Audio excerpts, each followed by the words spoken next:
key man in the suitcase, Mossad's most mysterious kidnapping whispers of Vienna welcome, dear viewers to Spy Ward Story. I hope you are all safe and doing well wherever you are in the world. Before we begin this mysterious journey, don't forget to like, share, and subscribe to the channel so you never miss the hidden world of espionage. Now tell me, where are you watching from today? Vienna, a city of music, secrets, and shadows. The year was 1960.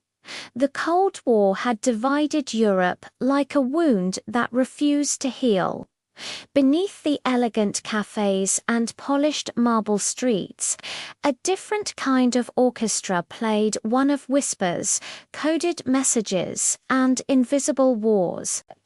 In a quiet apartment near the Danube Canal, a Mossad courier arrived late at night. His coat wet from the rain, a small leather pouch hidden under his arm. Inside that pouch lay a single piece of paper written in a cipher that only two people in the Austrian station could read. In that moment, the story began. The code revealed a name long thought dead, a man who had vanished after World War II. But he had resurfaced, living under a new identity, moving through Europe freely, protected by unknown forces. His real name wasn't important yet. What mattered was what he knew and whom he had served. Mossad's Vienna station chief, a man known only as Ari, understood the magnitude of this message. If the report was true, it wasn't just about one fugitive. It was about unfinished history. The next morning, two field agents met in Kaufsperl, pretending to discuss art hidden beneath their table. A small transmitter clicked every few seconds, relaying their words in encrypted pulses to Tel Aviv. "He's in Vienna," whispered the younger agent. Staying under an Italian passport, goes by the name Carlo Weiss. Ari looked out the window and replied quietly, "Then our past has just walked into the present." For weeks, Mossad's shadow agents observed the man from a distance. They watched him attend meetings in cafes, read newspapers at specific hours, and take walks through narrow streets where the fog seemed to swallow footsteps. Every detail was noted, every route memorized. The man never used public telephones twice, never ordered the same drink twice, never looked at the same waitress twice. He was careful, too careful. That only confirmed he was not an ordinary man hiding from ordinary things. Mossad had learned to recognize ghosts, men who lived between countries, between names, between lies. And this one was special. His connections stretched across Europe. Old Nazi collaborators, former military officers, and even businessmen with ties to intelligence fronts. Mossad didn't yet know his purpose, but they knew his danger. He represented something buried, a secret that could destabilize governments if exposed. Late one night, Ari sat alone in his office. Rain tapped against the window as he read the decoded reports. He knew the next step had to be authorization from Tel Aviv, but operations like this were delicate. One wrong move, and not only the mission but diplomatic relations could collapse. He lit a cigarette and dialed a number on a secure line. "Director," he said softly. "We've found him." Across the Mediterranean, in the headquarters of Mossad, the Director General listened in silence. After a long pause, he replied, "Proceed, but with absolute discretion.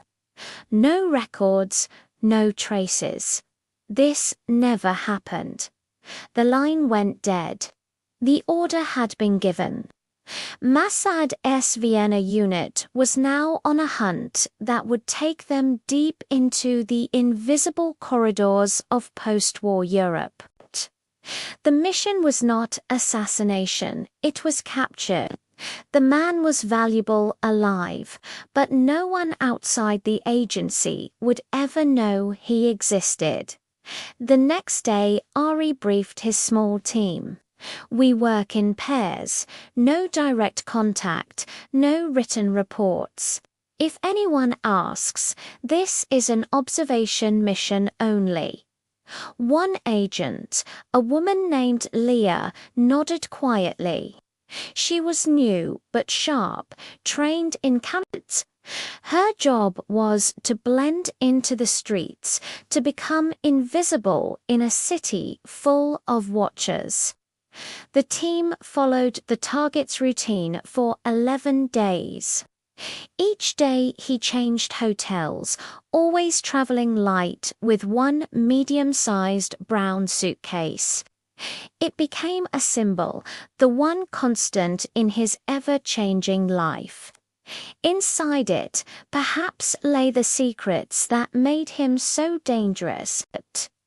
One evening, as Leah trailed him through the fog near Karlsplatz, she saw him exchange envelopes with a man wearing a British-style overcoat.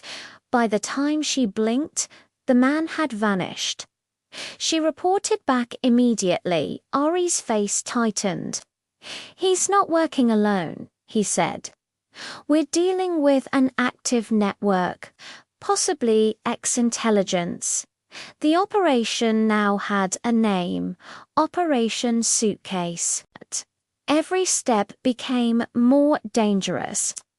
Austrian police were unpredictable, and foreign intelligence services often shadowed the shadows. Mossad's field safe house filled with sketches, route maps, and surveillance photos pinned to the walls. The man's pattern emerged slowly, not random, but ritual. Always east to west, always near transport hubs. He was preparing for something. But what? One cold evening, as snow fell silently over Vienna, Leah and her partner followed him to a small bookstore. He spoke to the shopkeeper briefly, then handed over a small wrapped package. Moments later, he disappeared into the alleyway. When Leah checked the register, the package was gone, but a note was left behind. It read, "The past is never buried.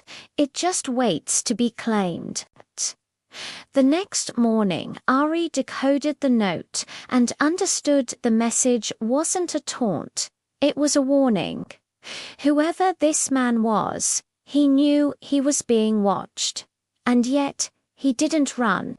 He wanted Mossad to follow him. He was leading them somewhere. As the snow thickened, Mossad's agents realized the chase was no longer about catching a fugitive. It was about uncovering a hidden network still alive decades after the war. The man in Vienna wasn't just a ghost, he was a key. And somewhere inside that brown suitcase lay the truth Mossad wasn't ready to face. The Phantom Trail. Welcome back, dear viewers, to Spy Ward Story. I hope you are all doing great and staying safe. Before we dive deeper into this gripping chapter of espionage, don't forget to like, share, and subscribe to the channel. Your support keeps these hidden stories alive. So tell me, where are you watching from tonight? The man in the brown suitcase had vanished from Vienna without a trace. For 3 days, Mossad's safe house remained silent except for the crackling of radio intercepts. Vienna station chief Ari sat before a map dotted with red pins marking the man's last known locations. The trail ended at the Westbahnhof train station, a place where thousands disappeared every day into the rhythm of arriving and departing trains. Leah, exhausted yet focused, leaned over the surveillance photos spread on the table. He boarded a night train. She said, "Destination Rome." But the ticket was bought under a false name again. Ari nodded slowly. "Then that's where we follow." Operation Suitcase expanded. A small 2-person team was dispatched to Italy, Leah and a veteran operative named Gabriel, a quiet man with a sharp memory for faces. Their orders were clear: locate, confirm, and report. Capture was not yet authorized. The train to Rome was a world of its own: dim corridors, soft whispers, and travelers who avoided eye contact. Leah sat 2 compartments away from the target, pretending to read an Italian newspaper. Through the glass reflection, she could see the man's silhouette, calm, unreadable, his suitcase resting beside his leg. Every now and then he would check his watch, as though counting seconds instead of hours. At dawn, the train curved along the Italian countryside. Leah noticed something strange. A second man entered the target's compartment briefly, exchanged a glance, then left without a word. Gabriel, positioned at the other end, reported through a coded whisper, "Contact made. Unknown associate." No visible exchange. When the train arrived in Rome, the man disappeared into the crowd near Termini station. Mossad's operatives tailed him through narrow streets, blending among tourists and vendors. Finally, he entered a quiet pensione, a small inn near Piazza Barberini. Leah rented a room 2 doors away. For 2 days, they watched. He met no one, spoke to no one. But every morning, precisely at 6 a.m., he left his suitcase at the reception, went out empty-handed, and returned at noon. By evening, the suitcase was back in his room. "What's in that case?" Leah whispered. "He's moving something," Gabriel replied. "Or someone." On the 3rd day, Mossad intercepted a coded message sent from Rome to Zurich. The cipher referenced a meeting, the exchange scheduled for the coming Thursday at the Basilica ruins outside the city. The Director General in Tel Aviv gave the green light: confirm the contact. If necessary, extraction. Thursday came with heavy rain. The ruins stood silent beneath the grey sky. Leah positioned herself behind a column, rain dripping down her trench coat. The target arrived first, carrying the suitcase. Moments later, a black car pulled up. 2 men stepped out, one of them unmistakably a former intelligence officer from East Germany. The exchange began, a sealed envelope for the suitcase. But before the handover could finish, a flash of light broke through the fog, a camera hidden on the roof of a nearby building. "Someone else is watching," Gabriel muttered into his mic. Panic rippled through the scene. The target turned sharply, spotting Leah for the first time. His eyes widened, not in fear, but recognition. He whispered something to the German before fleeing into the ruins. Gabriel chased, but the man moved with trained precision, vanishing into an underground passage. When they reached the other side, only the suitcase remained, lying open, empty. Inside it was a single photograph, black and white, dated 1944. It showed a group of officers standing before a military train. One face had been circled in red ink, a young man wearing the same expression as their target. On the back, a handwritten line, "You can't erase what was built in the dark." That night, in the safe house, Leah stared at the photo. "He knew we'd follow him," she said. "This isn't just evasion, it's a message." Ari's reply came over the secure line, then read it carefully. "Every ghost leaves footprints. The suitcase, now evidence, was shipped discreetly to Tel Aviv.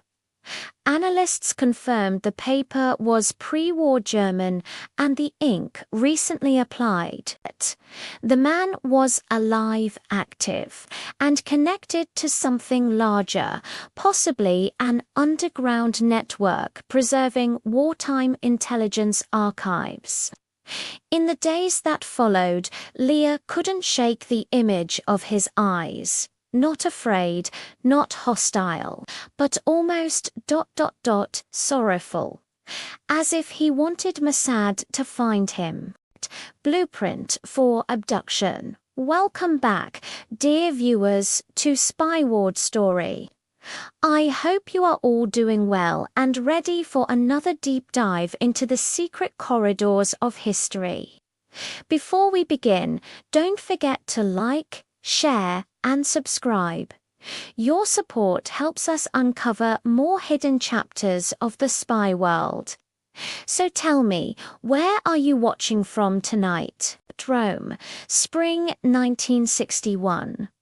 3 weeks had passed since the failed interception at the Basilica ruins. Yet the aftershocks were still being felt across Mossad's European network. The man in the suitcase had vanished again, but the photograph he left behind had become the key to a much larger mystery.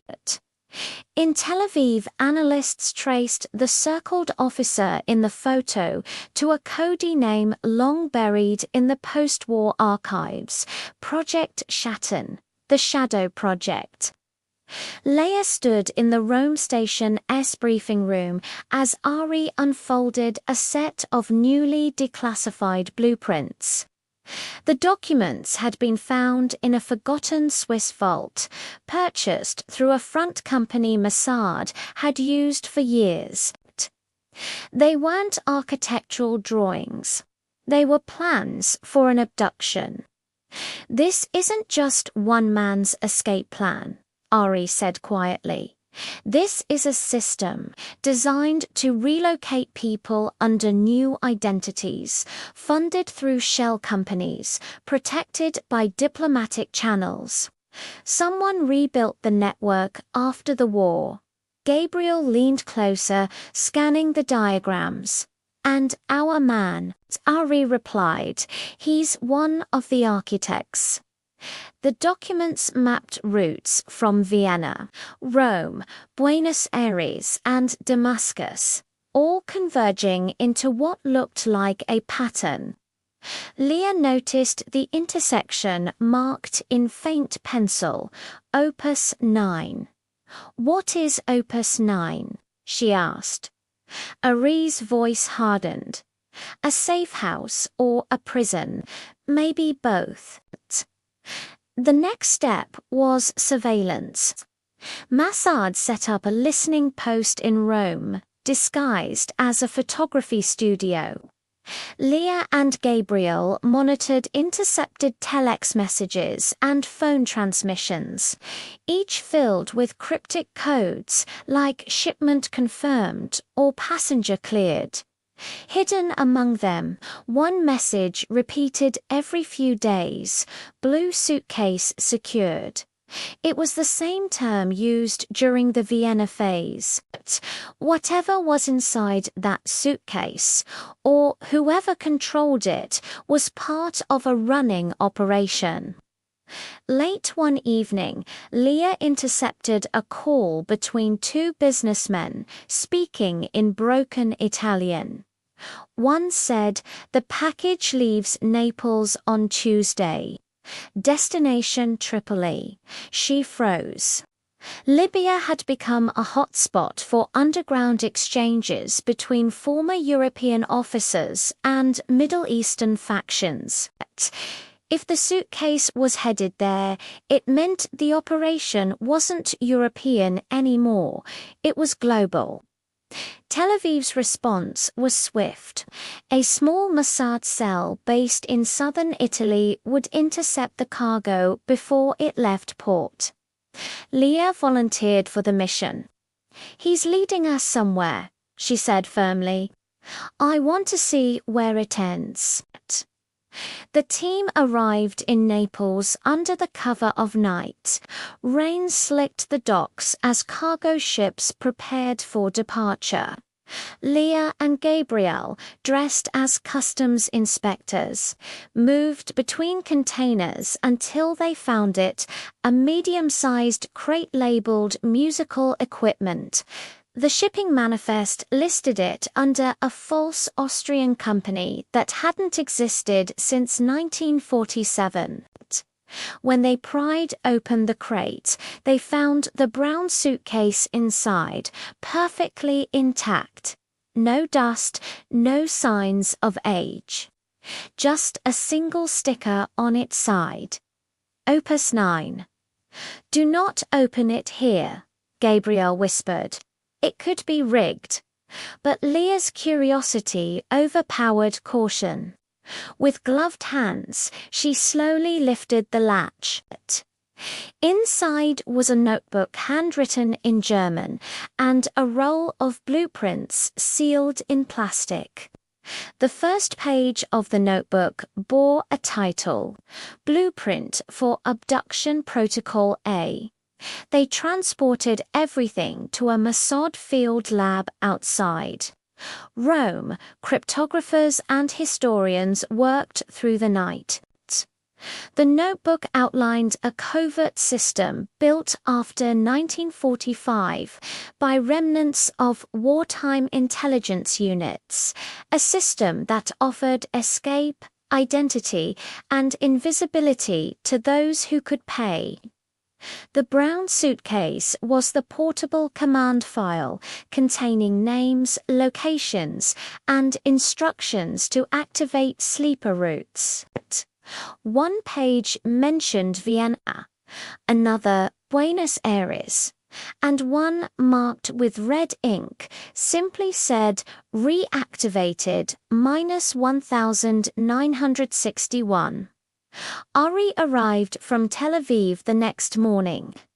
"This isn't just history," he said grimly. "It's alive again. Someone's using it, and our man in the suitcase is the one reawakening the network." Leah opened one of the blueprints, a diagram of a train carriage modified with hidden compartments. Beneath it, a handwritten note: "Each route has a key. Each key has a keeper." The realization hit her like a spark. "He's not hiding," she said. "He's assembling them. The keepers." That evening, a telex came from Vienna station. Another sighting. The same man, the same suitcase, seen boarding a flight to Athens under the name Eric Bauer. Leah's heart pounded as Ari looked up from the message. "Then the chase continues," he said, "and this time we go in prepared." The blueprint for abduction was no longer a document, it was a map leading them deeper into a world where the lines between hunter and hunted blurred with every step. The Vanishing in Rome. Welcome back, dear viewers, to Spy Ward Story. I hope you're all safe, alert, and ready for another dive into the unseen world of espionage. Don't forget to like, share, and subscribe. It helps bring more of these secret missions to light. And before we begin, tell me, where are you watching from tonight? Rome, a city where beauty and betrayal share the same skyline. In the spring of 1961, Mossad's operation had grown into a web of codes, false names, and unanswered questions. The man known as Carlo Weiss, or perhaps Eric Bauer, had resurfaced again. But now something had changed. The hunters were beginning to feel hunted. Ari's temporary command post was set inside a shuttered bookshop near Piazza Navona. The walls were lined with shelves, but behind them ran hidden radio wires and encrypted typewriters. Leah and Gabriel returned from Naples with the recovered suitcase, its blueprints now decoded, yet the one thing missing was why. Why was someone rebuilding a ghost network that should have died with the war? That morning, Leah received a message through an anonymous courier, a small envelope sealed with wax. Inside was a photograph of her taken the previous night, walking back from the station. No message, no threat, just proof. They were being watched. Ari's jaw tightened as he looked at it.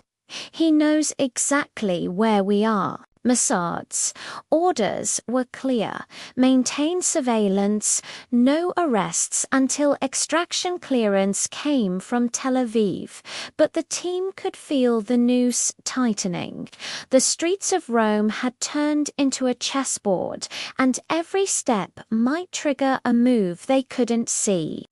2 days later, Mossad's field operative network intercepted chatter in German and Italian across multiple frequencies. Phrases like, "The keeper is ready" and "Rome will close." Gabriel decrypted one line that made everyone fall silent. "The suitcase will change hands within 24 hours. It was a trap, and they knew it. But Mossad didn't have the luxury to wait. Leah volunteered to be the decoy courier. Dressed as a foreign journalist, she carried a replica of the brown suitcase through the crowded Via Veneto. Gabriel monitored from a nearby cafe, eyes hidden behind dark glasses, cigarette smoke curling in the air. The plan was simple: bait the target, follow the contact, and identify the next handler. But as the clock struck 5, something unexpected happened. A car pulled up, black, diplomatic plates, tinted windows. A man stepped out, wearing the same style of overcoat as the original target. Leah froze. He looked identical to the man they'd been chasing. Same posture, same scar, same calm. But his eyes were younger. Before she could react, 2 men appeared from opposite ends of the street. One in an Italian police uniform, one in civilian clothes. The younger double-took the suitcase from her hand without a word and slipped into the car. The vehicle sped off, leaving Leah stunned in the middle of the street. Gabriel's voice erupted through the earpiece. "He's gone. He's vanished." arrays. Command came over the radio seconds later, tracked the car, don't engage. The chase cut across the heart of Rome, from the Colosseum to the outskirts near Trastevere. But just as Mossad's trailing car turned a corner, the black sedan was gone. No tire marks, no witnesses. It was as if the city itself had swallowed it. Later that night, intelligence from the Italian ministry confirmed something that made Ari's blood run cold. No official diplomatic vehicle matching that number existed. It was a ghost car, forged plates, fake registry, vanished into thin air. The operation went dark for 48 hours. Every channel, every contact in Rome yielded nothing.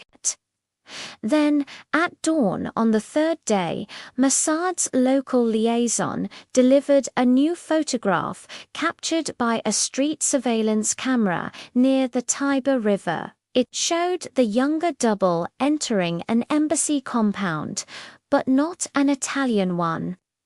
It belonged to a country that didn't officially exist in Rome, a front mission under neutral cover. Leah studied the blurred photo carefully. "That's not coincidence," she said. "They're cloning him. The man in the suitcase, he's not just one person." Ari finally spoke. "They've created doubles. Shadows of the same man, each carrying a fragment of his identity, each used for a different task." He looked up, eyes dark with realization. "We're not chasing a fugitive anymore. We're chasing a design." That evening, Mossad intercepted a message sent from the same embassy line. Phase 2 activated, relocation begins. The next morning, Italian police discovered an abandoned car near the outskirts of Rome, inside a suitcase identical to the original, but empty except for one thing: a piece of torn passport and a photograph of the basilica ruins where the chase had first begun, written on the back in German. "You followed the wrong shadow." Silence filled the safe house. Leah set the photo down. "He's mocking us," she whispered. Ari shook his head. "No," he said quietly, "he's testing us. He wants to know how far we're willing to go." That night, a new coded order arrived from Tel Aviv. "Do not disengage. Prepare for cross-border pursuit. The man in the suitcase must be found dead or alive." The chase that began in Vienna had now turned into a transnational ghost hunt, and Rome had just shown them how deep the deception really went. The Hidden Chamber. Welcome back, dear viewers, to Spy Ward Story. I hope you are all doing great and staying safe wherever you are. Before we begin, don't forget to like, share, and subscribe to the channel. Your support keeps these hidden stories of espionage alive. And tell me, where are you watching from today? The city had changed. Vienna's cold silence was behind them now. The trail had led Mossad's team to Rome, a city that wore beauty like a mask, marble on the surface, but secrets beneath the stone. For Ari and his agents, the hunt for the man with the brown suitcase had turned into something far more complex. He wasn't merely running. He was guiding them, step by step, towards something hidden deep within Europe's forgotten past. Through coded radio bursts and clandestine drops, Tel Aviv's command finally decrypted a small clue left behind in Vienna. 3 words, Via della Petra. It was a street in Rome, narrow and quiet, known only to locals. Ari and Leah arrived there under new identities, a professor and his assistant researching post-war archives. But their real destination was not a library. It was an abandoned building behind an old church, sealed decades ago. Leah examined the lock. "This hasn't been touched in years," she whispered. Ari smiled faintly. "That's what they want us to believe." Inside, the air smelled of dust and rust. A single light bulb flickered above piles of crates marked with faded symbols, some military, some diplomatic. As Leah brushed off one crate, a sign caught her eye. Property of Allied Archives. 1946. Beneath it was a smaller stencil. Recovered documents, Operation Legacy. Ari froze. He knew that name. Operation Legacy was a classified Nazi program, one that had vanished after 1945. Rumors said it involved stolen assets, intelligence files, and names of secret collaborators who helped fugitives escape justice. If the man in the suitcase was connected to that network, the implications were staggering. Suddenly, Leah found a hidden lever behind a collapsed shelf. She pulled it, and the floor creaked open to reveal a narrow staircase descending into darkness. The 2 agents exchanged a look. "After you," Ari whispered. The underground chamber was silent, except for their breathing. At the center stood a metal cabinet, chained and locked. Ari used a small torch to inspect it.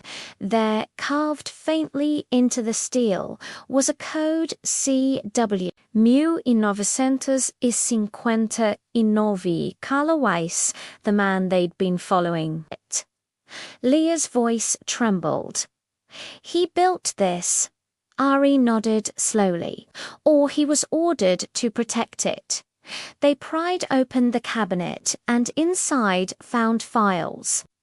Hundreds of them stamped with insignias from across Europe. Bank records, false passports, photographs of men long thought dead.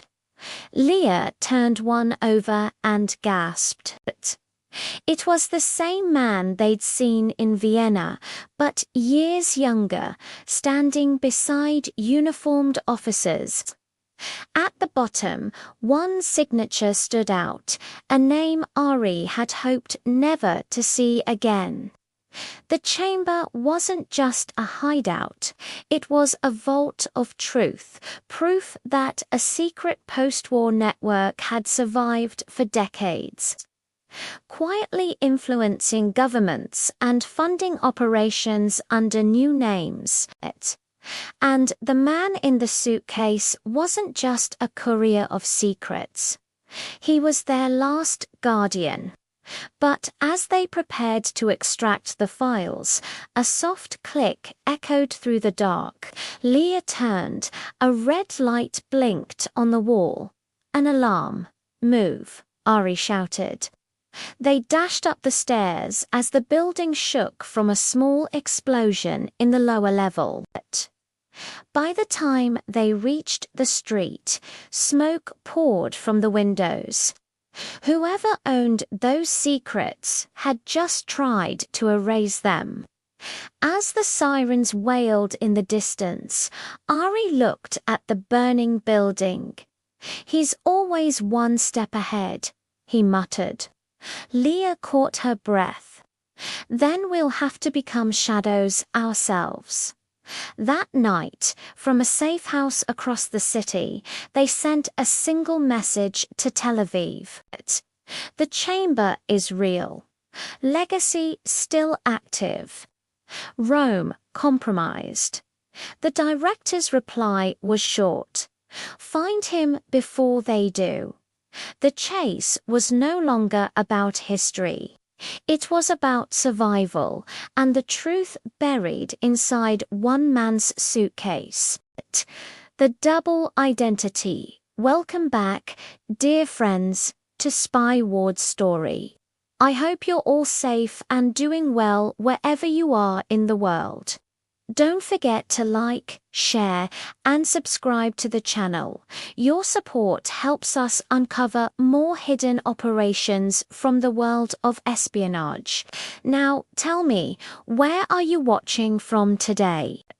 The smoke from the burning chamber in Rome had barely cleared when Ari and Leah found themselves on the move again. The files they'd recovered were half-burnt, coded, and fragmented, but enough to hint at something terrifying. Among the documents were bank transfers and letters signed by people who officially didn't exist anymore. And buried within those letters was one recurring name, Raphael Benson. Leah was puzzled. Who is that? She asked as Ari examined the name. His face went pale. He's one of us, Ari replied. Or he used to be.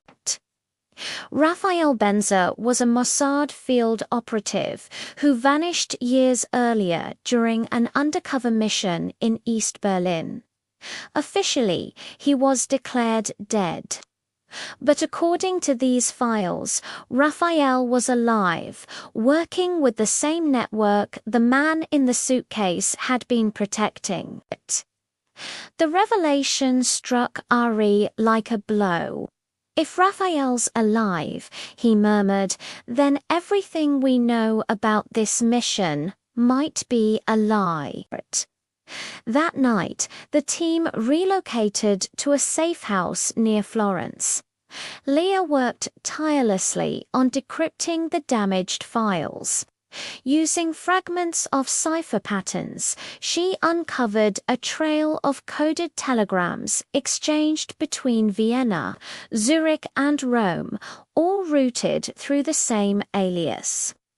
CW, but something strange emerged in the timestamps. Every message sent by CW was countersigned by RBT Raphael Ben Surat.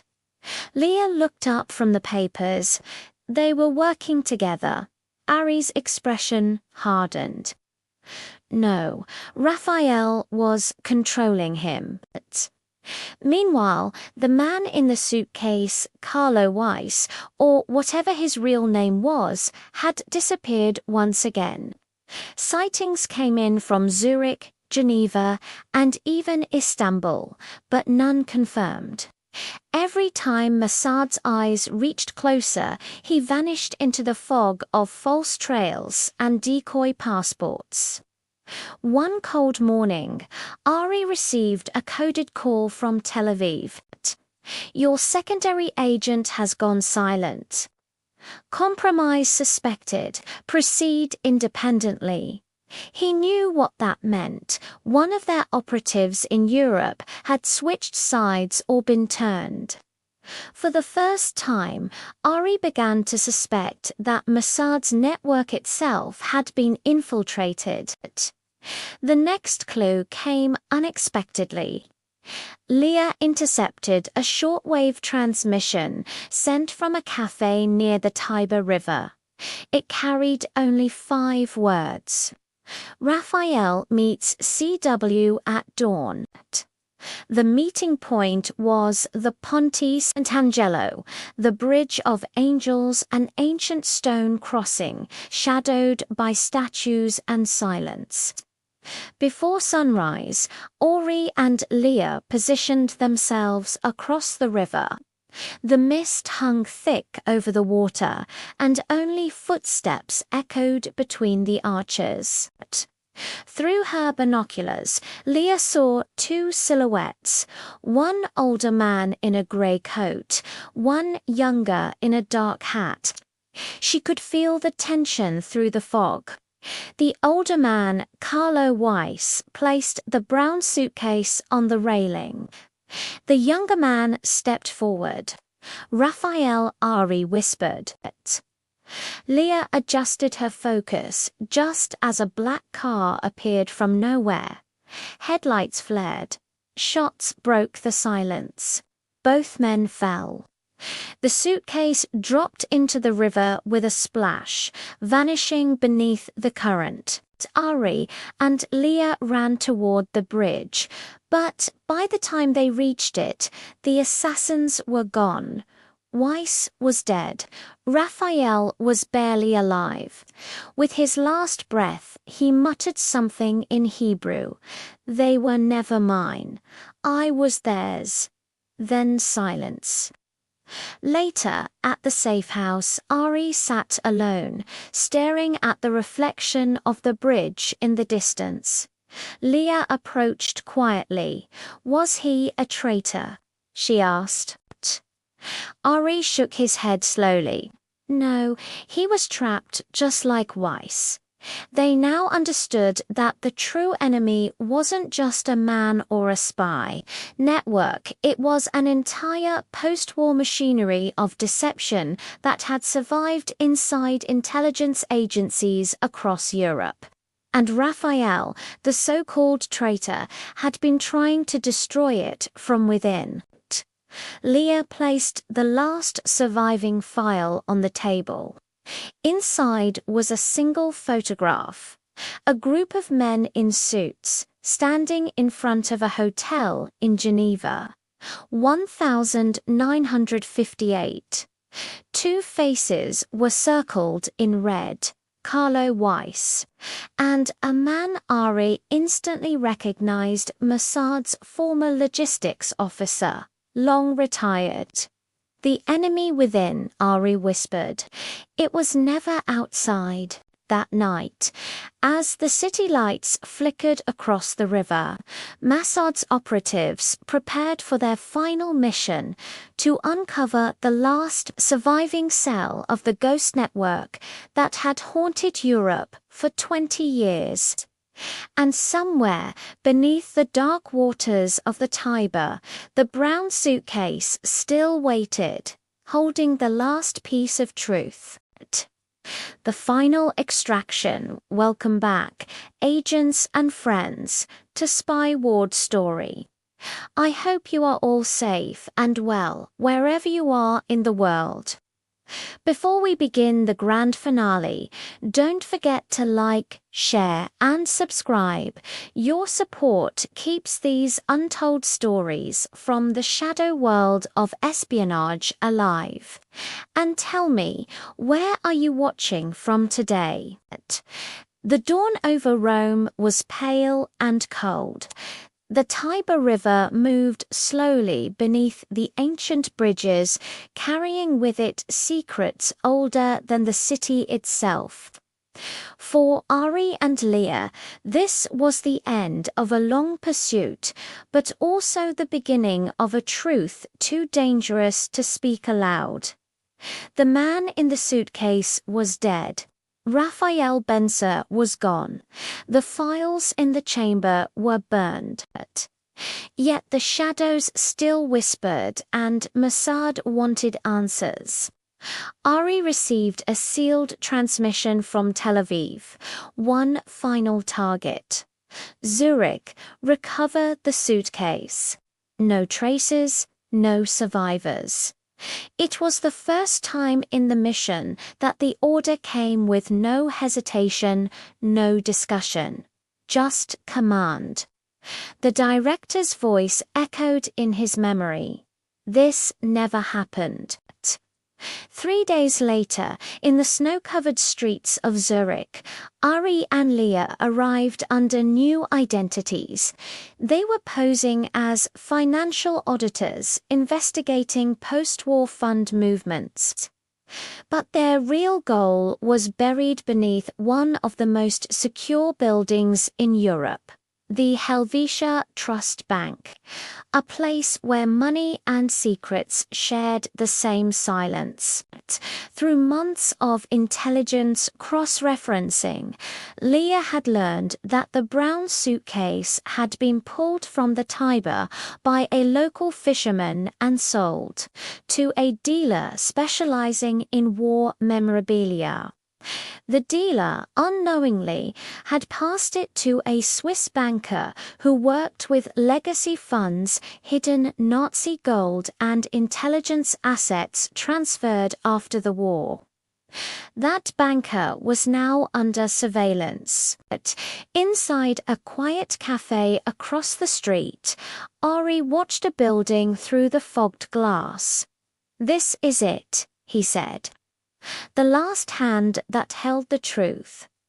That night, under the cover of snow, the two agents entered the bank through the underground service tunnels. Leah hacked the security grid, bypassing the outdated motion sensors with a custom signal loop. Ari moved ahead, silent, his pistol drawn but lowered. When they reached the vault, the digital lock displayed a pattern, the same cipher they had found in Vienna months earlier. Leah entered the sequence slowly. CW-1959. The lock clicked open. Inside was the brown suitcase, perfectly preserved, resting on a shelf as if time itself had guarded it. Ari opened it carefully. Inside lay files, microfilm reels, and a small velvet pouch. Leah lifted the pouch. Inside was a gold ring engraved with a symbol she didn't recognize.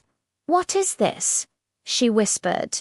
Ari unfolded the top document. His face tightened. "These aren't just war records," he said. "They're the blueprint of something bigger, a network that never ended. Governments, banks, intelligence fronts, even names from our own files." Leah's voice trembled. "You mean?" "Yes," Ari said quietly. "Mossad wasn't chasing a fugitive. We were cleaning a trail." At that moment, the faint hum of footsteps echoed behind them. The vault door shut with a metallic thud. From the shadows, a familiar voice spoke, calm, precise, and cold. "You should have stayed in Rome, Ari." It was the director. Leah froze. Ari lowered his weapon. "So it was you," he said. "You sent us to erase history." The director stepped into the dim light. "History doesn't need to be erased," he said softly. "It needs to be rewritten. We protect the state, not ghosts." For a long moment, no one spoke. Then Ari closed the suitcase. "You're wrong," he said. "We protect the truth." With a sudden motion, he threw a smoke canister across the room. The lights went dark. Shots echoed through the vault. When the smoke cleared, the director was gone, and so was Leah. Ari stumbled out through the tunnel, clutching the suitcase. Snow fell silently on Zurich's empty streets. He made it to the extraction point by dawn, a small airfield on the outskirts of the city. But the jet waiting there wasn't Mossad's. It was unmarked. Inside, Leah waited. She looked at him quietly. "He's not the only one rewriting history," she said. "Tel Aviv won't let this see daylight." Ari stared at her. "Then we'll vanish with the truth." As the plane lifted into the morning sky, the sun broke through the clouds. The suitcase lay between them, sealed once more. No one ever found out where it went. Some say it reached Jerusalem. Others say it disappeared into the Swiss Alps. What was inside has never been revealed, but whispers still speak of the man in the suitcase, the mysterious kidnapping that never officially happened, yet changed the course of Mossad's secret wars forever.